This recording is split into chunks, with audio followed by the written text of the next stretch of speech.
It was an ordinary summer evening, the kind that made everything feel safe and familiar. 15-year-old Claire Whitman left her family's small single-story home just after 6 o'clock.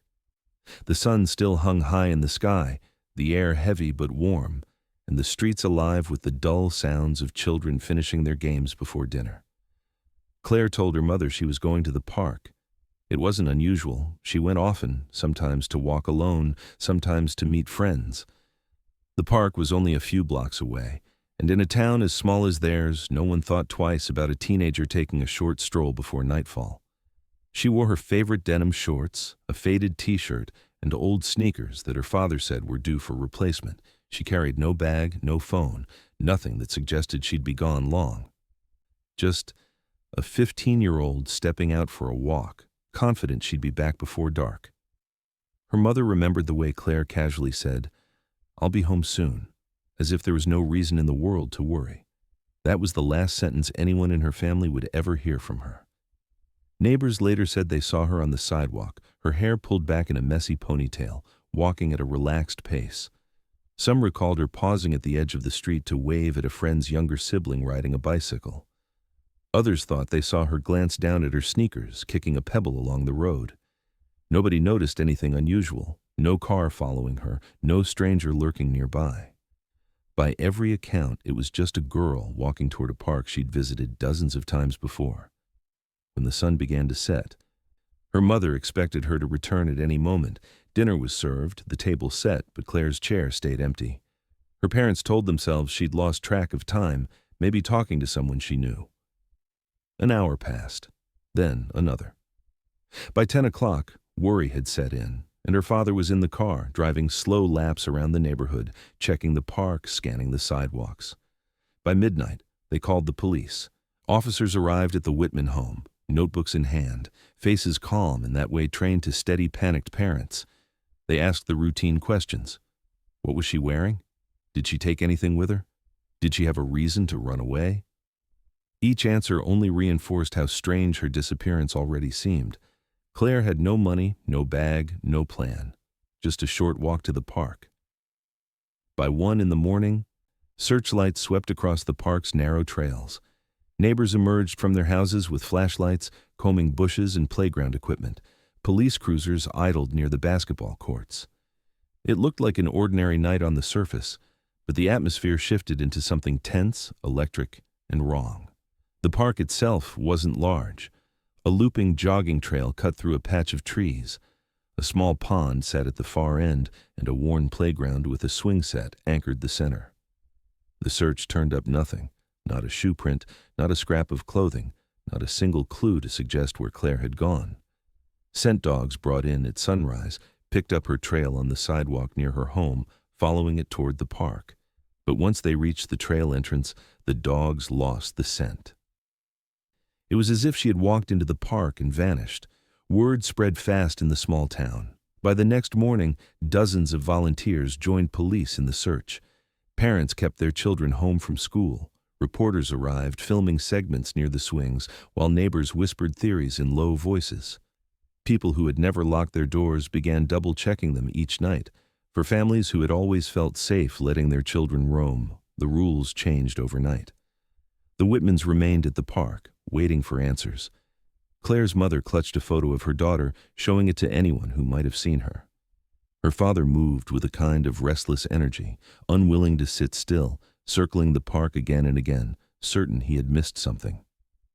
They refused to believe she could simply vanish from a place so close to home, a place so public, without someone seeing something. Days turned into a week.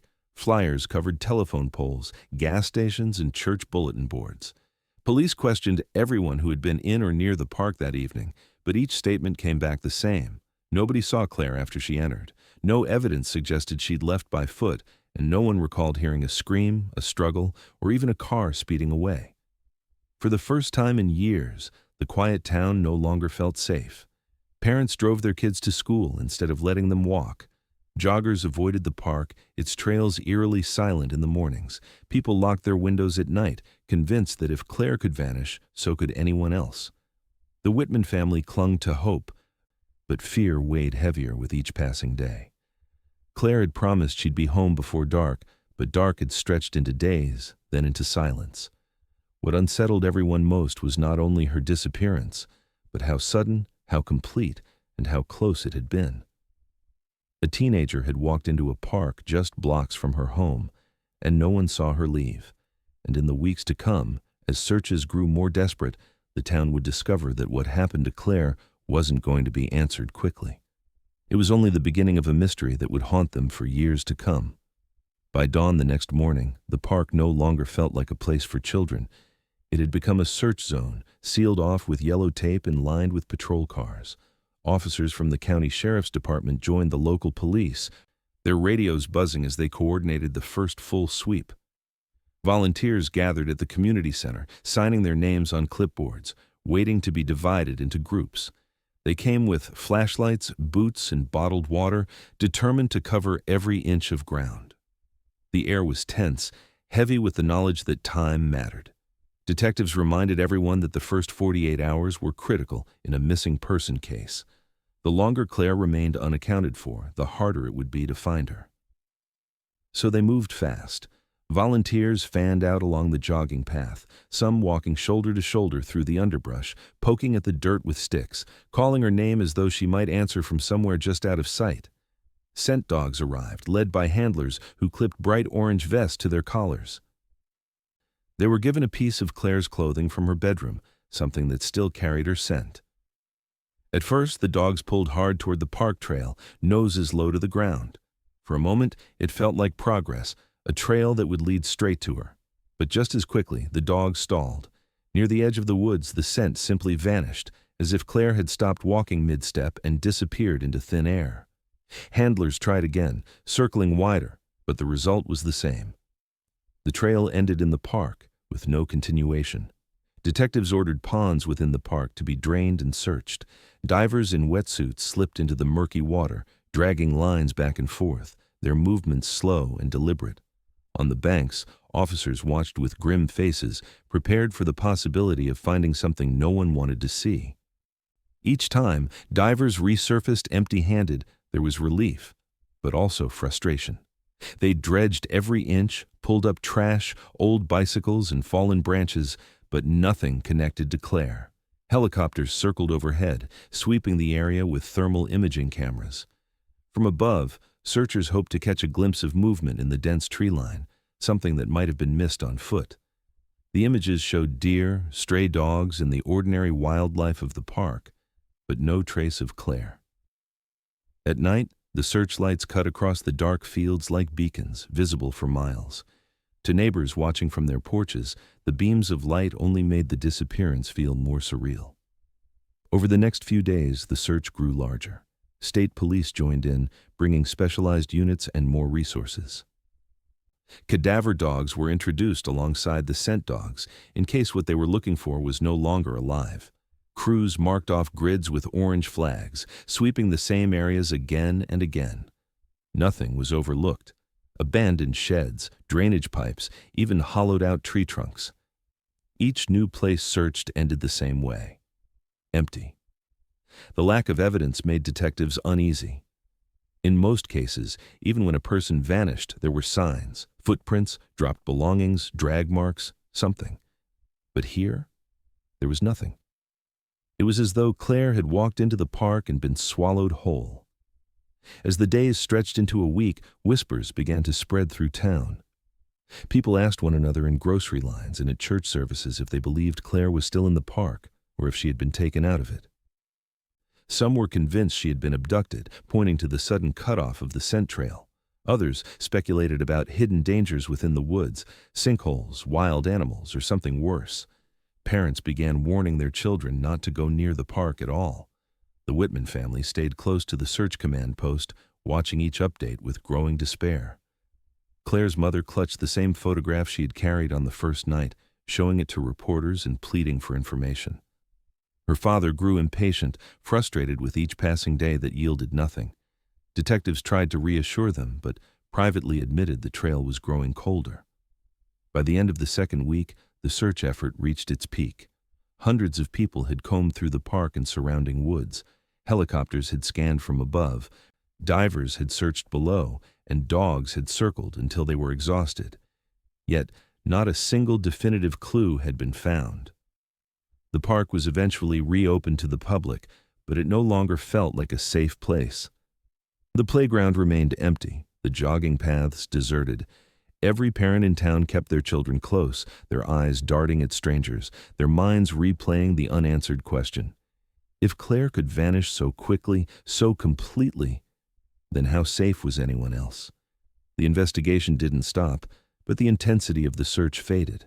What had begun as a massive operation narrowed into interviews, paperwork, and cold follow-ups.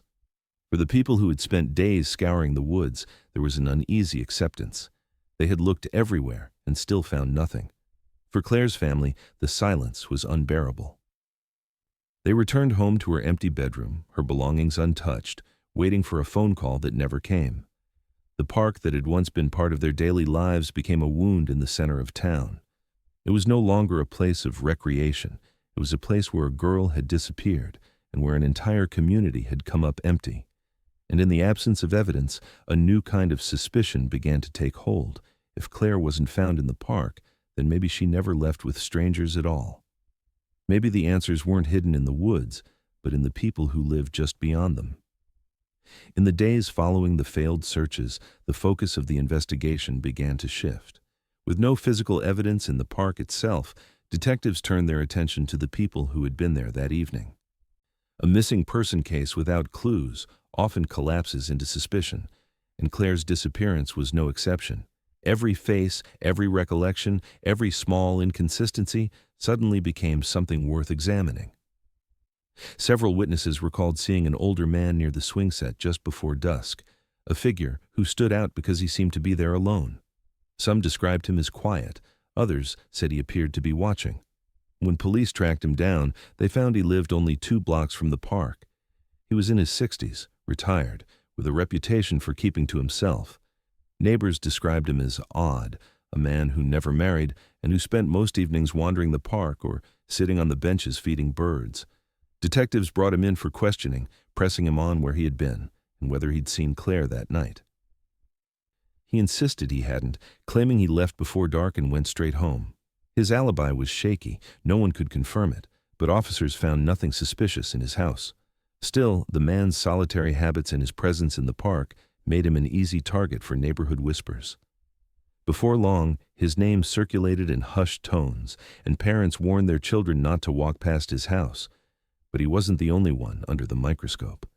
A pair of teenagers, both known in town for skipping school and smoking near the basketball court, were also questioned.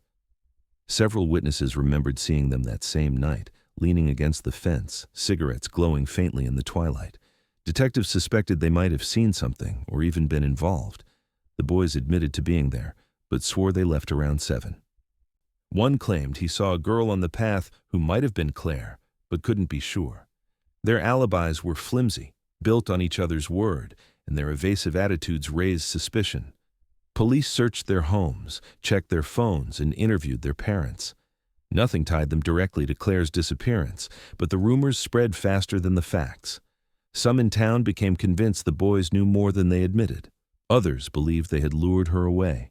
The lack of evidence didn't matter. The gossip did its own damage, deepening the sense of fear that someone close to home might be responsible. And then, inevitably, suspicion turned inward. Detectives have a saying: in cases of missing children, you always start with the family. Claire's father, Tom Whitman, became the focus of that painful scrutiny. Officers asked him to recount his movements on the night his daughter vanished, every minute accounted for. He said he had been home until around 9, then left to drive through the neighborhood looking for her. When asked for proof, he admitted he had none. There were no receipts, no surveillance footage, nothing to confirm his route. To the investigators, it was routine procedure. But to neighbors and extended family, the questioning itself planted seeds of doubt. Some began to wonder if Tom's growing frustration with the investigation was genuine or a mask for something else. Rumors circulated that the family argued often, that Claire and her father clashed over curfews. Each story, true or not, added to the cloud of suspicion. The Whitmans felt the shift immediately. Friends who once offered meals and comfort began to keep their distance. Claire's mother bristled at the insinuations, insisting her husband had nothing to do with it.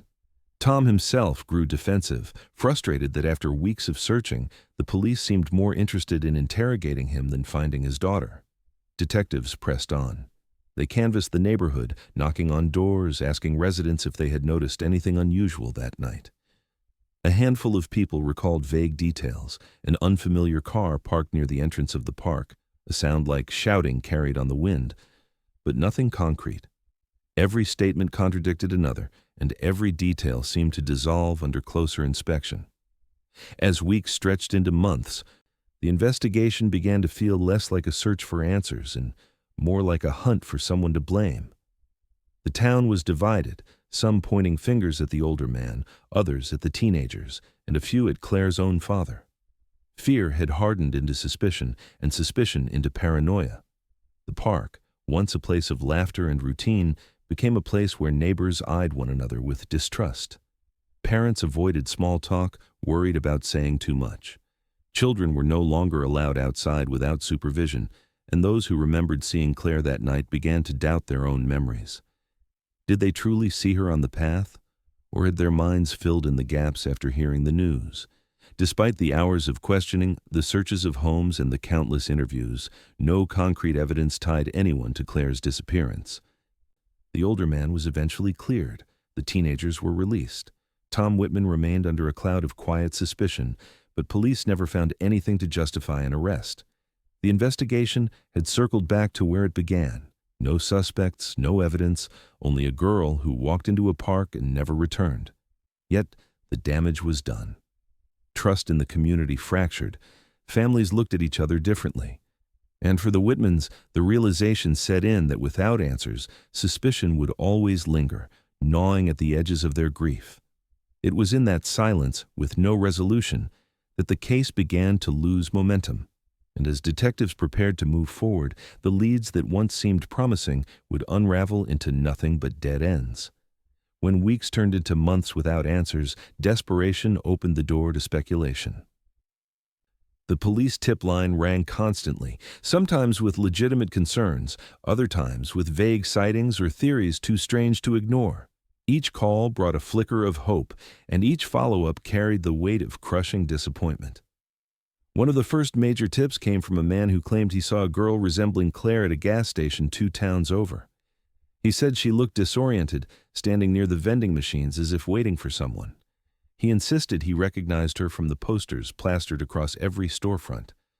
Detectives rushed to retrieve the station's security footage. At first glance, the grainy video did seem to show a young girl with similar features: shoulder-length hair, slim build, roughly the right height. For several tense days, the community braced for news. But when investigators enhanced the footage and compared it closely with photographs, the differences became obvious. The girl in the video was identified, alive and unrelated to the case. The lead dissolved. Another tip emerged from a highway surveillance camera positioned near an on-ramp leading out of town. A blurry figure, walking quickly along the shoulder of the road, was flagged as a possible match. It was late at night, the image captured in the glow of passing headlights, and for a moment, police considered the possibility that Claire had left town on foot, maybe even hitchhiked. Specialists reviewed the tape, freezing frames, zooming in, trying to confirm what they were seeing. But again, hope collapsed. The figure turned out to be a man, older, wearing a hooded sweatshirt that had distorted his appearance. Then came the more chilling tips, the kind that carried a sense of dread even before they were verified.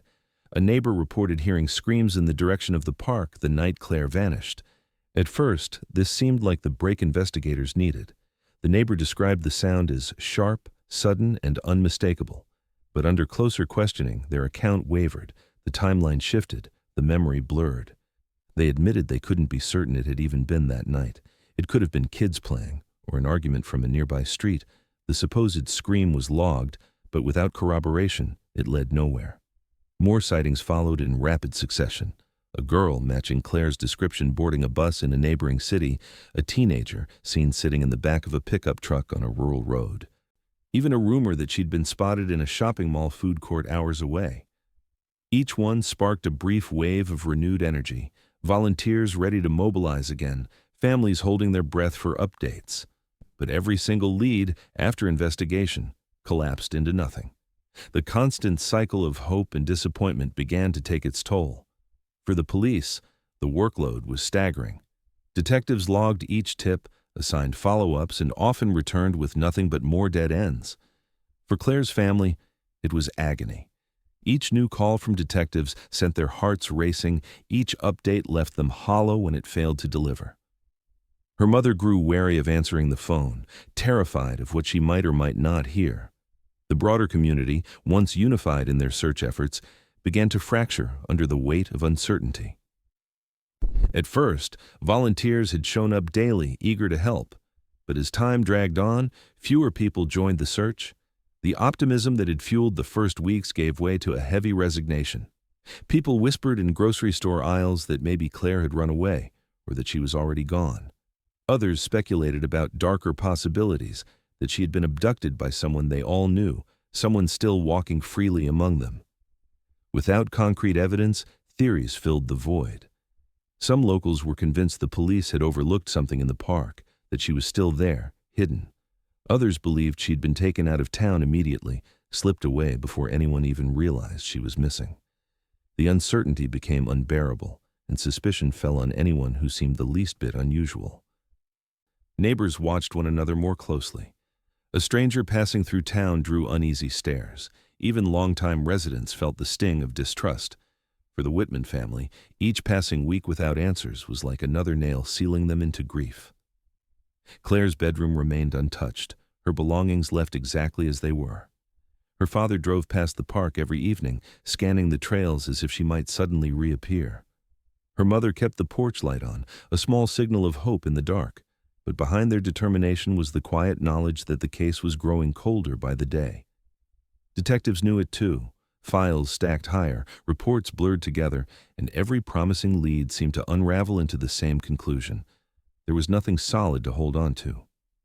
It was the most frustrating kind of disappearance, the kind that left no evidence, no clear direction, only silence.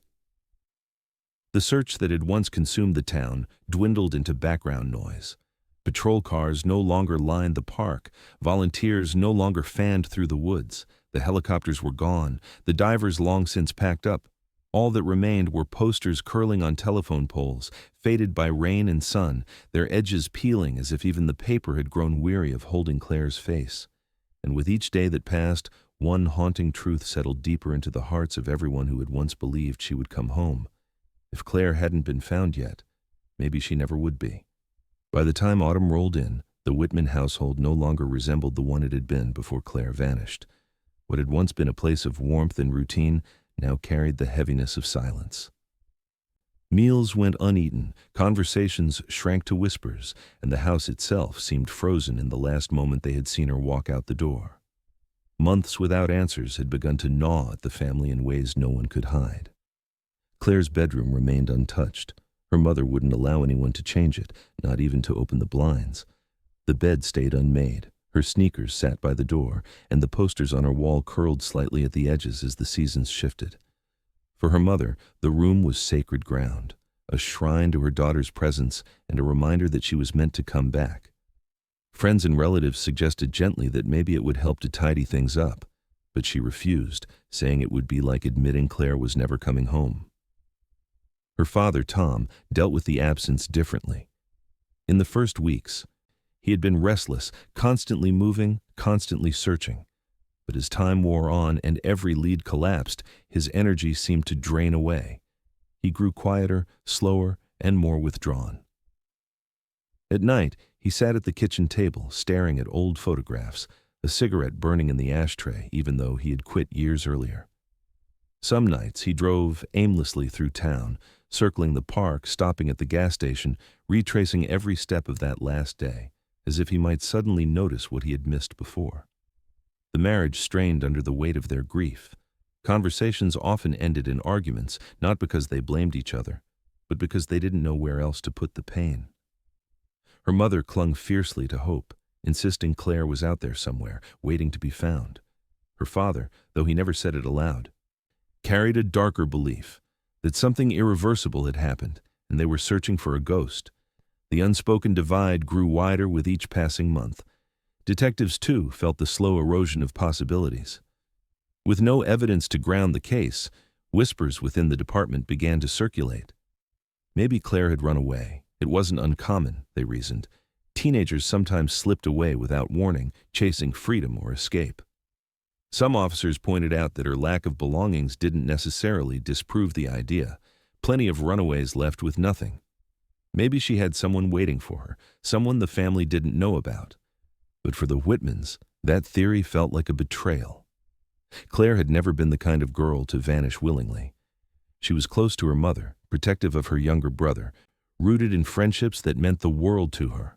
She had no money, no phone, no plan. Running away simply didn't make sense.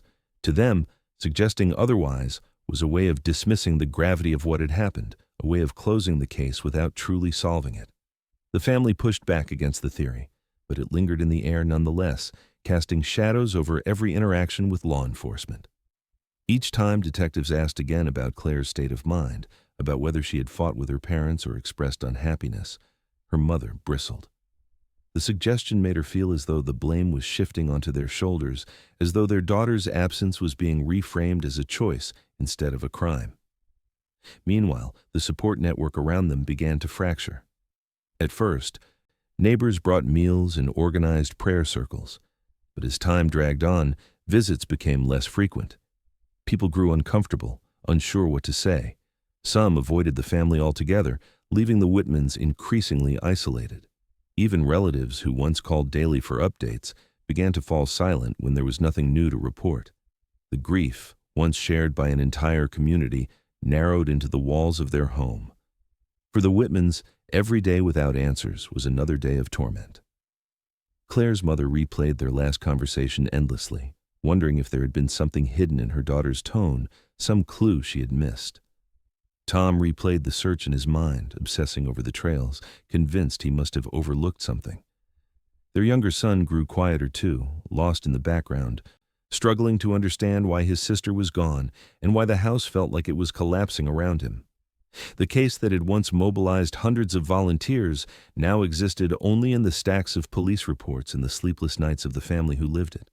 The world outside kept moving forward. Children returned to the park, school resumed, holidays came and went. But inside the Whitman home, time had stopped. Every unopened gift, every empty chair at the dinner table was a reminder that Claire was missing. Grief has a way of turning inward when there are no answers. For the Whitmans, it became a constant presence, a weight that pressed on every conversation, every glance, every silence. They clung to each other, but also pulled apart, united by love for their daughter, but divided by the unbearable uncertainty of what had happened to her. And as the first year without Claire drew closer, they faced a grim reality. With no new evidence, no new leads, the investigation was stalling. Detectives were running out of questions to ask, and the community's attention had shifted elsewhere. For the Whitmans, the search for answers was no longer just about finding Claire. It was about surviving the silence she had left behind. As the first anniversary of Claire's disappearance passed, the Whitmans found themselves trapped in a strange kind of limbo. For them, time had stopped the evening she walked to the park and never came back. But for the rest of the world, life carried on. Seasons changed, children grew older, new families moved into the neighborhood, and the story of a missing 15-year-old slowly faded from headlines into memory. At the police precinct, Claire's case became one of many stacked on a shelf in the records room. The initial urgency that had once consumed detectives, the frantic searches, the all-night interviews, gave way to routine check-ins and the occasional follow-up on a new tip. Detectives rotated in and out of the department, and with each transition, the case grew colder. New officers reviewed the file, but without fresh evidence, they could do little more than retread old ground. To them, Claire's name became a line in a report, a missing person among dozens frozen in time. For the Whitman family, the silence was unbearable. Claire's mother clung to rituals, determined to keep her daughter's presence alive. She kept her room untouched, left her school books stacked neatly on the desk, and placed a fresh flower by her photograph every morning. Her father grew quieter with each year, carrying his grief like a weight he no longer had the strength to voice. Their younger son matured in the shadow of his sister's absence. His milestones, birthdays, school events, even his high school graduation, tinged with the hollow space where she should have been. The town itself never fully escaped the shadow of her disappearance. For some, the memory faded into background noise, just another unsolved mystery that people tried not to think about.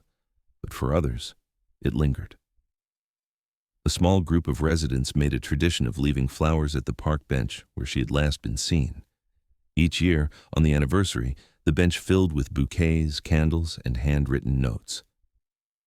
The ritual served as both a tribute and a reminder that the case was still unresolved, that a young girl had vanished in plain sight, and no one had ever answered how. Theories persisted, whispered in grocery store lines, traded quietly at church gatherings, speculated over late-night conversations. Some swore she'd been abducted by someone passing through town, a predator who saw an opportunity and acted before anyone could notice. Others believed she had met with an accident in the woods, perhaps falling into a hidden ravine or drowning in a place that searchers had overlooked. A few clung to darker suspicions that someone in town, someone they all knew, had been responsible and had managed to hide it for years. The absence of answers created a kind of vacuum, one that people filled with their own fears and projections. Parents used Claire's story as a warning, reminding their children never to go to the park alone.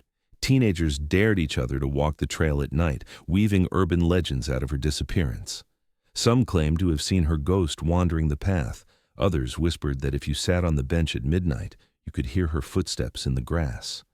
None of it was true, but all of it showed how deeply her absence had marked the town. The case did receive periodic bursts of attention. Whenever a body was found in the region, speculation flared that it might be Claire. Each time, the Whitmans braced for news, only to be told the remains belonged to someone else. Occasionally, journalists revisited the story, running anniversary pieces that recycled old details, reminding readers of the unsolved mystery.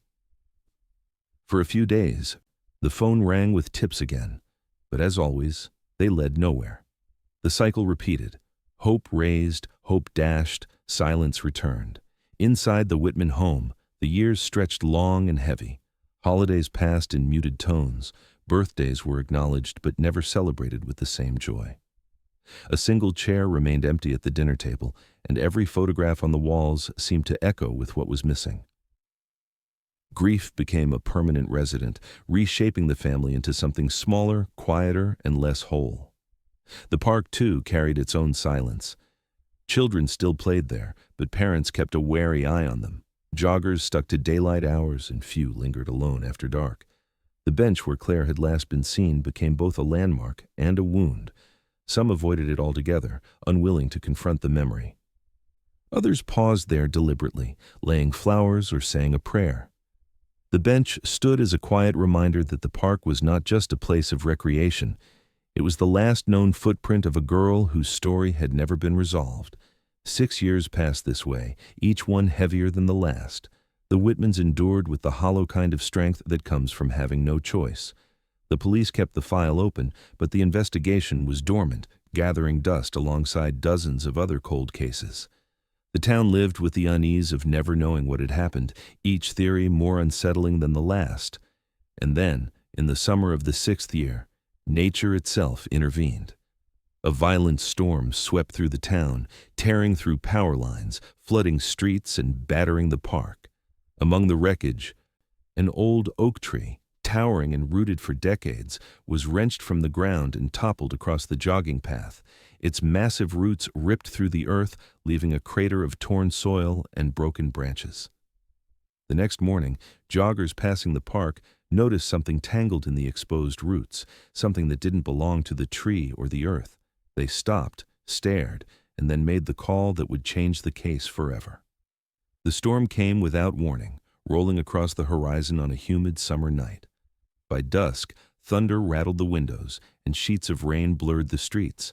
Residents huddled inside their homes, listening as the wind howled through the trees and snapped branches against rooftops. For hours, the storm battered the town, pulling down power lines, flooding the low-lying streets. and transforming familiar places into something dark and hostile. At the edge of the park, where the jogging path curved near the tree line, a massive oak had stood for generations. Its trunk was thick, its roots deep, the kind of tree children once climbed and families gathered beneath for shade. But even roots like that can fail. The ground had softened from days of rain, and when the storm's winds surged, the oak gave way. Its trunk groaned and splintered before crashing onto the path, dragging its roots out of the earth in a violent, twisting motion. The sound was muffled by thunder, so no one heard it fall. By the time morning came, the storm had passed, leaving silence and wreckage in its wake. The next day, as the sun broke through heavy clouds, the town emerged to survey the damage. Fallen branches littered yards, shingles were scattered in the streets, and the park was a mess of debris. Still, a handful of joggers came to the trail, their routines unbroken even by the chaos of the night before. They slowed as they reached the fallen oak, its massive trunk stretched across the path like a barricade. Roots, once hidden beneath the soil, now jutted skyward in a tangled mass, clumped with mud, rocks, and broken earth. One jogger paused. At first, it looked like trash, something caught in the roots when the tree tore from the ground, a scrap of fabric, dull with dirt but out of place among the tangle of soil. He leaned closer, squinting, and realized it wasn't trash at all. The color and shape suggested clothing, something small, like a shirt or sleeve, twisted deep into the root system. He pulled back immediately, unease rising in his chest. Another runner joined him, and together they stared. The longer they looked, the less it seemed like debris. Bits of fabric, faded and rotting, clung to the roots as if the tree had been gripping them for years. Something metallic glinted faintly in the mud, rusted, almost unrecognizable. One of them pulled out a phone and dialed 911. Within an hour, the park was no longer a place for joggers. It was sealed off with yellow tape, patrol cars parked at every entrance. Officers stood guard near the fallen tree, their expressions grim as detectives crouched low, carefully examining the roots. What they found was not simple storm debris. Tangled in the soil were fragments that didn't belong to the earth, cloth, metal, and what looked disturbingly like the edges of bone. The scene became a flurry of activity. Forensics units were called in, tents erected to shield the site from public view. Technicians worked slowly, brushing away layers of mud, cataloging each piece of evidence. Photographers captured every angle of the exposed roots, each item lodged within them. The air grew heavy as realization set in. The storm hadn't just toppled a tree, it had unearthed something hidden beneath it. News spread quickly. Residents gathered along the park's perimeter, straining to see past the police tape. Whispers rippled through the crowd, speculation rising before any facts had been confirmed. Some already knew what they were looking at, or at least what they feared. 6 years of silence had left only one question on everyone's mind, and now the storm had pulled the answer into the open. The Whitman family was notified almost immediately. Officers didn't share details, only that something significant had been uncovered in the park and they needed to come in. Claire's mother felt her chest tighten as she heard the words. For years, she had begged for answers, pleaded for just one clue. Now, standing in her kitchen with the phone pressed to her ear, she realized the answers she had prayed for might not bring relief. By nightfall, the park that had once been filled with searchers in the early days of Claire's disappearance was once again filled with officers and flashing lights. Floodlights illuminated the massive crater where the oak's roots had been torn free, casting long shadows across the exposed soil. Teams worked methodically, sifting through layers of earth as if they were excavating history. But this was no relic. This was evidence of something that had been hidden in plain sight for 6 long years. Reporters descended on the scene, their cameras trained on the barricades, their voices hushed as they relayed what little information they had. The story that had faded from headlines returned in a single afternoon, reigniting old fears and unanswered questions. Residents who had once given up hope now felt a cold certainty creeping back. Claire hadn't run away, and she hadn't vanished into thin air. She had been here all along, buried beneath the roots of a tree that had stood watch over her secret. Detectives knew the next hours and days would be critical. The site would need to be carefully processed, every item documented, every fragment preserved. The fallen oak had revealed something that could finally explain what happened to Claire Whitman. But the truth, whatever it was, had been buried in the dirt for 6 years, and time had not been kind to the evidence. As the storm clouds broke apart and night settled over the town, one thing became clear. The case that had gone silent was no longer dormant. The tree had fallen, and with it, the ground had given up its secret. Forensic teams worked through the night under the harsh glow of floodlights, their gloves slick with mud as they picked through the tangled roots of the fallen oak. What they pulled from the soil was not the random debris of a storm. It was human. Scraps of fabric clung to the roots, faded beyond recognition, but still bearing the seams of clothing. A rusted bracelet, its clasp corroded, was wedged tightly in the dirt. And there, protruding between the gnarled wood and the earth, were fragments of bone, bleached, brittle, and unmistakable. The site was treated like a crime scene, every movement precise and deliberate. Evidence markers were placed around the crater, photographs taken from every angle before a single item was removed. Technicians used small brushes to sweep the soil from around the bones, careful not to damage what remained. The silence among the investigators was heavy, the only sounds the shuffle of boots in the mud and the low murmur of radios. No one needed to say it aloud. Everyone standing there knew what they had found. By the next afternoon, word reached the Whitman family. Detectives sat them down in a sterile room at the station and delivered the news with the kind of rehearsed calm meant to soften the blow. The remains pulled from the roots appeared to belong to a young female, and the items found nearby, most notably the bracelet, were consistent with those Claire had been wearing when she disappeared. Final confirmation would require DNA testing, but in their voices there was little doubt. For Claire's mother, it was a moment she had both feared and longed for. For 6 years she had begged for answers, clung to the hope of her daughter's return. Now, with the truth unearthed, the hope she had carried seemed almost cruel in hindsight. She wept quietly, her hands trembling as she gripped the photograph she had carried for so long. Tom sat in silence, his face blank, as though the words had stripped him of the ability to react at all. Back at the crime lab, forensic specialists began their work. Each bone fragment was catalogued, photographed, and examined. The tests confirmed what many had already suspected. The remains belonged to Claire Whitman. But the condition of those remains introduced new questions, questions that shifted the investigation into darker territory. Several bones showed fractures. At first glance, some could be explained by the force of the tree's fall, the weight of the trunk pressing into the earth as it collapsed. But others were more troubling. Certain breaks appeared older, formed long before the storm. Experts noted they were inconsistent with a simple fall or accident. They suggested something else: blunt force trauma inflicted while Claire was still alive. Among the scraps of fabric, forensic teams discovered faint fibers that didn't belong to her clothing. They were thinner, synthetic, and appeared to be remnants of some kind of cord or rope. Under magnification, investigators noted markings on the bones of her wrists and ankles, subtle but telling. The pattern suggested she may have been bound, restrained in a way that left faint but permanent impressions even on skeletal remains. The findings painted a picture that was both clearer and more horrifying. Claire had not simply wandered into the park and disappeared. She had been subdued, possibly held against her will, and ultimately buried beneath the roots of a tree that had hidden her for 6 long years. Detectives revisited the old case files with renewed intensity. They compared the forensic findings with early witness statements. The older man at the swings, the teenagers at the basketball court, the neighbor who claimed to hear screams, each name was put back on the table. But the problem remained: time. 6 years had eroded not only the physical evidence but the reliability of memory.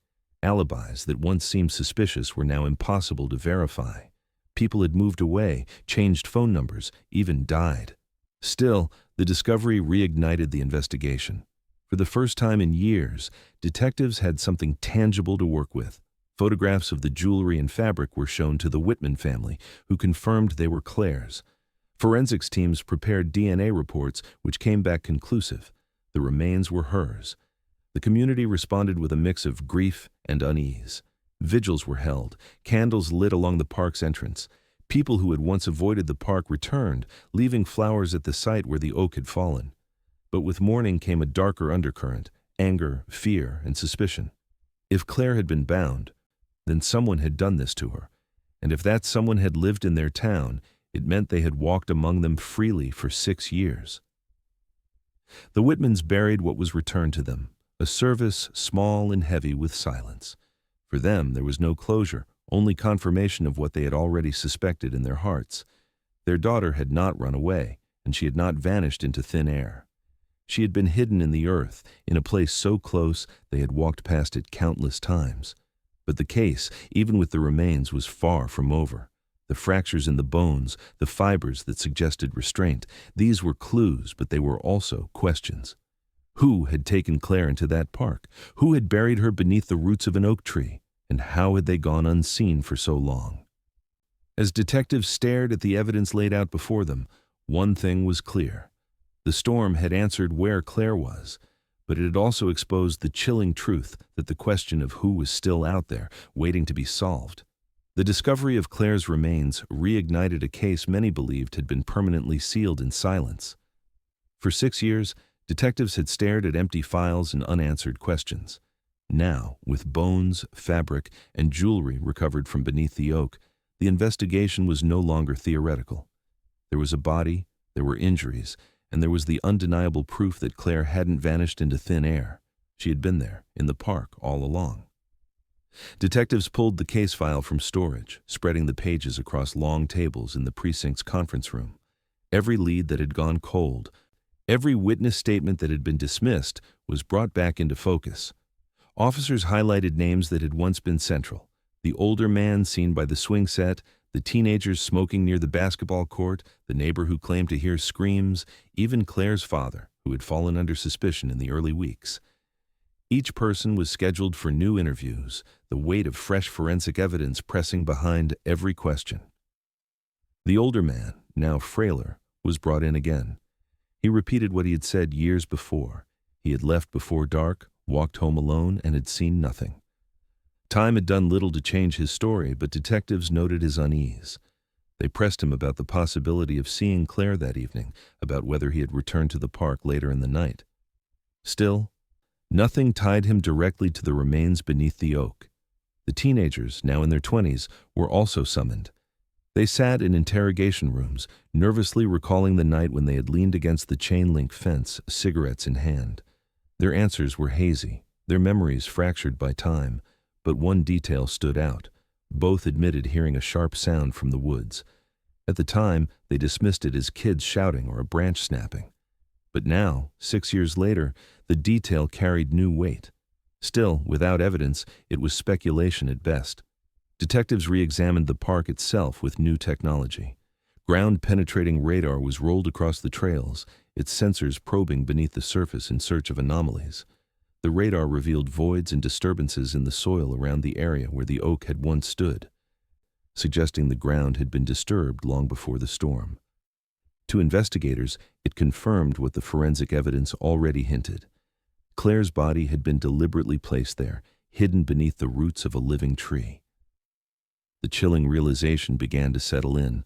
The massive search effort in those first days, the dogs, the divers, the volunteers combing the woods, had all taken place just yards away from where Claire had actually been.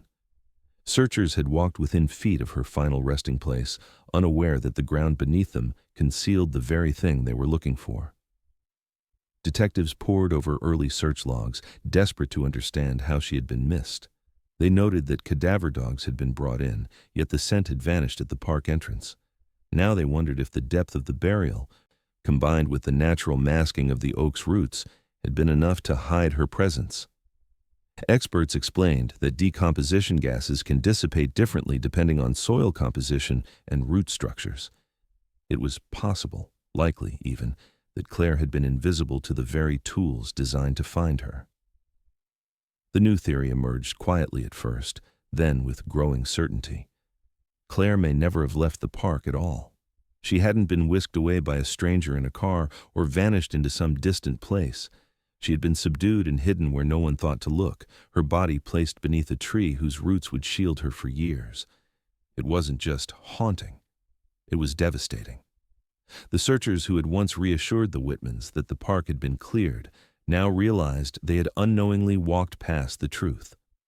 For the family, the revelation was almost too much to bear. Claire's mother replayed the nights she had stood by the park entrance, begging officers to search again, to dig deeper. She had been right. Her daughter had been there all along. The thought that they had stood so close to her, yet had been unable to save her, carved a wound that would never fully heal. Detectives pressed harder into the possibility that whoever had done this must have known the park intimately. Burying a body beneath a tree wasn't random. It required knowledge, time, and the confidence that no one would stumble across it. That narrowed the scope, at least in theory. It suggested someone local, someone who knew the park well enough to hide Claire in a place that would not be disturbed for years, but suspicion without evidence is fragile. Time had erased much of what could have been used to prove guilt. Soil had shifted, fibers had degraded, and memories had blurred.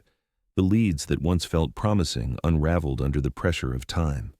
Detectives could ask questions, they could raise suspicions, but they couldn't build a case on what was left. Still, the haunting truth remained. Claire had been hidden in the park, within sight of the playground and jogging path, close enough for anyone passing by to unknowingly walk over her grave. The realization reshaped the mystery from a question of where to a far more unsettling question of who and why. The discovery had reopened the investigation, but it also sharpened the weight of the unknown. Claire had been found, but the person who put her there had not. And in that silence, the fear grew stronger. If someone had buried a girl beneath a tree in the heart of the town and gone undetected for 6 years, then perhaps they were still out there. The weeks following the discovery were marked by renewed urgency, but also by a familiar frustration. Detectives chased down every lead, revisited every interview, and combed through years-old evidence with a fresh determination. Yet the further they pressed, the more they confronted a grim reality. Time had stripped the case of its power. Forensic science could reveal what had happened to Claire, but not who had done it. The fractures in her bones pointed to violence. The fibers near her wrists suggested restraint. But with 6 years of decay, the evidence was too degraded to trace back to a specific person. No fingerprints survived, no usable DNA beyond Claire's own. Whatever trace of the perpetrator might have existed had long since dissolved into the soil. Old suspects were re-questioned, but nothing tied them directly to the remains. The older man near the swings maintained his story and was never linked to the site. The two teenagers insisted they had only been bystanders, kids smoking at the edge of the park, and no evidence said otherwise. Even Claire's father, whose grief had once made him a subject of suspicion, was quietly cleared again. Each lead circled back to the same dead end. Someone had done this. But there was no proof left to identify who. The community, too, struggled with the revelation. For years they had speculated whether Claire had been abducted, run away, or met with an accident. Now they knew she had been buried in their own park, hidden just beneath their feet. The truth was horrifying, not only because of what it revealed, but because of how close it had always been. People replayed the searches in their minds, remembering the volunteers, the police dogs, the officers who had walked those very trails. They had been within yards of her, and yet she had gone unseen, undisturbed for more than half a decade. The park itself became a place of unease. The fallen oak remained where it had landed, its roots torn upward like skeletal hands, the crater beneath it now a scar on the landscape. Officials considered removing it, but many residents argued to leave it untouched, a grim reminder of what had been hidden there. Over time, the site transformed into a macabre monument. Flowers appeared regularly, laid not at the playground or the bench as before, but at the edge of the crater. Candles flickered at night, notes written in shaky handwriting were tucked into the bark. The oak had become both a grave marker and a symbol of the unanswered questions that still haunted the town. For the Whitman family, the discovery closed one question but opened another wound. They buried the remains that had been returned to them, a small casket lowered into the ground 6 years later than it should have been. The service was quiet, marked by the raw exhaustion of grief carried too long. Her mother wept as she clutched the same photograph she had held since the night Claire vanished. Her father stood still, silent, staring at the ground as though the earth itself had betrayed him. Their son, now older, placed a single flower on the casket before stepping back, his face pale and unreadable. Yet closure never came. Because knowing where Claire had been did not answer how she had gotten there or who had placed her beneath the roots of the oak. Those questions lingered like an echo, repeating in every conversation, every whispered theory, every long silence around the Whitman dinner table. Detectives filed their reports, marking the case as cold but technically solved in the narrowest sense. Claire had been found. But the human mind does not work that way. The family wanted more than location. They wanted accountability, justice, an ending that named the person responsible. Instead, they were left with silence and speculation. Theories flourished in the absence of answers. Some insisted Claire had been taken by a stranger who knew how to hide her where no one would think to look. Others believed it was someone local, someone who knew the park intimately and had slipped into the night unnoticed.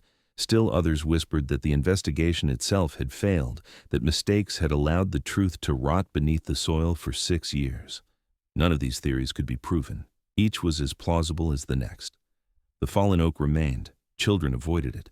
Adults paused near it, glancing uneasily at the crater before moving on. For some, it was a warning that safety was an illusion, that even in familiar places, darkness could take root. For others, it was a haunting reminder that sometimes the answers are right in front of us, buried too deep to see until nature itself decides to reveal them. The truth of what happened to Claire Whitman had been unearthed in fragments, bones, fabric, jewelry, fibers. But the full story, the face of the person who placed her there, the moments that led to her final breath, remained buried, not in the earth, but in silence.